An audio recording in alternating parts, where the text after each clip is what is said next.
Domingo, 3 de novembro, um ótimo dia para você que acompanha a programação da RIC TV. Eu sou Osvaldo Sagaz e faço companhia para você até as 9h30 da manhã com os assuntos do agronegócio aqui em Santa Catarina. Vamos aos destaques do programa de hoje.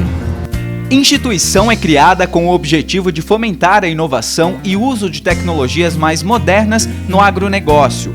E ainda, chuva dos últimos dias no Oeste tem ajudado os agricultores nas suas produções. E vamos ver também, em Santa Catarina, cresce em ritmo acelerado a produção de suculentas, que são aquelas plantas com aparência de cactos. Tem receita bem fácil hoje. Vamos ensinar a fazer uma cuca de banana com farofa. Tudo isso e muito mais agora no RIC Rural, que já está no ar.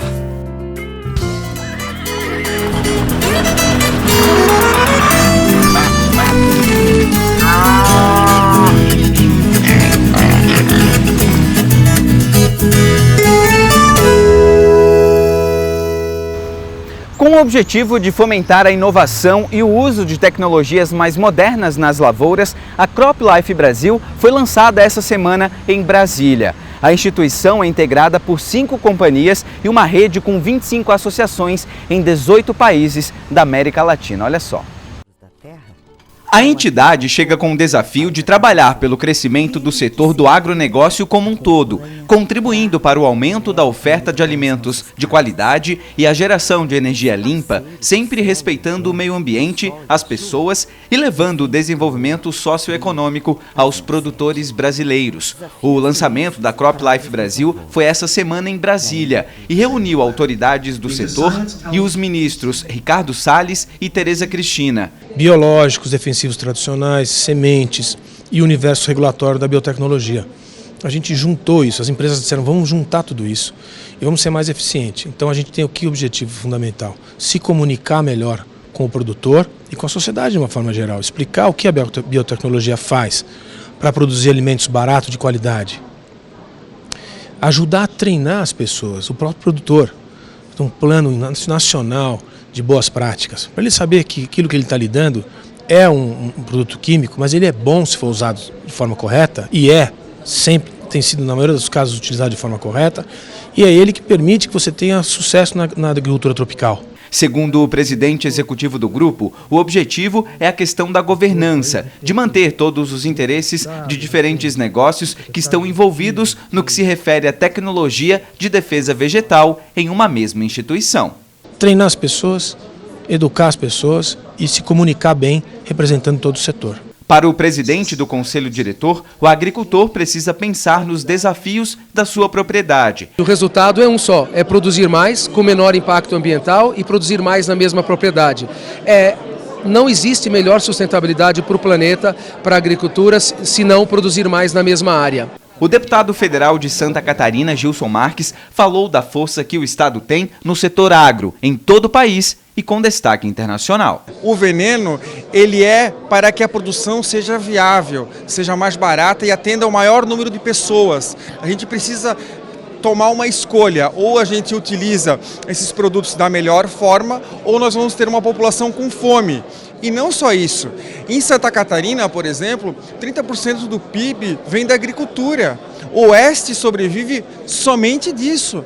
Por isso a minha crítica, inclusive, com o governo do estado, quando ele dificulta esse tipo de trabalho, porque a gente perde emprego, perde arrecadação, enfim. Santa Catarina é um propulsor enorme de exportação de vários produtos. O ministro do Meio Ambiente falou da falta de informação sobre os assuntos do campo. Para ele, o meio ambiente é um tema que precisa ser tratado com equilíbrio. Dá fundamento para todas as colocações, para todas as narrativas, para todas as análises fundamentais que partem não só da Embrapa, mas de outros órgãos igualmente importantes na pesquisa da agropecuária e do meio ambiente no Brasil. O desafio do meio ambiente para nós, claro que é um desafio grande, é um tema que move não só a sociedade brasileira, mas a sociedade mundial, preocupação de todos, daqueles nós, geração presente, nossos filhos, netos, gerações futuras. Mas é também um tema, apesar da sua importância e dos diversos simbolismos que muitas vezes obscurecem a razão e a discussão de fatos e dados, é um tema que precisa ser tratado com equilíbrio e precisa ser permanentemente analisado sob a ótica da comunicação. A ministra Tereza Cristina destacou o uso da ciência para tratar dos assuntos sérios que envolvem o agronegócio no país. Segundo ela, é preciso trazer equilíbrio aos agricultores, independente do tamanho de negócio. Falou mentira, falou coisas que não procedem, imediatamente elas têm que ser retrucadas com a ciência, com a verdade, mas principalmente com a ciência. E as suculentas, que são aquelas plantas com aparência de cacto, sabe? Pois é, elas ganham cada vez mais apreciadores aqui em Santa Catarina. E com isso, a produção delas por aqui cresce em ritmo acelerado. Uma boa opção de renda para o nosso produtor rural. Elas são a bola da vez. As suculentas e cactáceas são muito procuradas para enfeitar a casa e também para servir como terapia a seus cultivadores.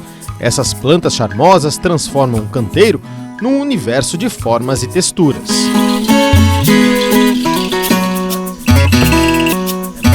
Basicamente, o cactus tem espinho, a suculenta não. Existem exceções, tem cactus sem espinho e suculenta com espinho, mas a diferença é que você vai olhar e vai dizer, não, isso aqui é uma suculenta, isso aqui é um cactus, é que uma tem espinho e outra não. Irmãs dos cactos, muitas delas possuem essa espécie de pelo nas folhas, outras uma camada de cera. Tanto uma quanto a outra previnem a perda de água armazenada nas folhas, caules, troncos e raízes. É basicamente uma proteção da planta. Às vezes inibe algum predador. A mesma coisa, essa cera em cima, ela no caso da suculenta, impede que a água fique empoçada ali em cima, acabando apodrecendo a planta em muitas situações, então é uma proteção da planta. As suculentas são ideais para a forração de jardins, mas também podem ser agrupadas em um vaso com várias espécies.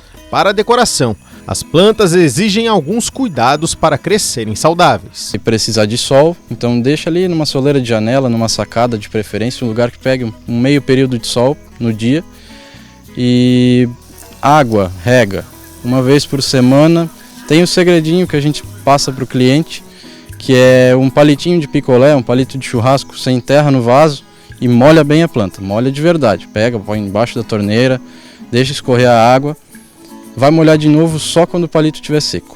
Aqui na propriedade são cerca de 150 espécies cultivadas, são 1.800 metros de estufas que abrigam cerca de 80 mil plantas, mas a procura no mercado está tão grande por elas que os planos já são de aumentar a estrutura e a produção por aqui. A gente vende mais para atacado do que para varejo, mas a gente trabalha com os dois públicos. A gente procura ter um preço bem atrativo para ambos. E a gente sim está crescendo, a gente tem que ampliar porque a gente não está dando conta da produção. O cactus é mais demorado do que a suculenta. A gente pretende aumentar pelo menos para 2.000 metros e aumentar mais umas 20 mil plantas aí na nossa capacidade de produção. Hoje a família consegue sobreviver somente da cultura do cacto e da suculenta. Mas o caminho para chegar até aqui foi duro. São 30 anos cultivando as espécies aqui em Blumenau.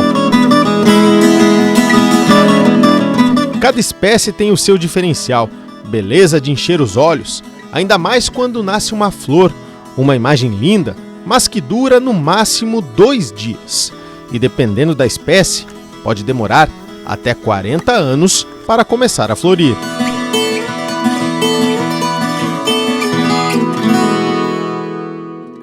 Nosso primeiro intervalo aqui no RIC Rural. Na volta, vamos mostrar que no oeste do estado, a chuva dos últimos dias tem ajudado os agricultores. Os detalhes já já.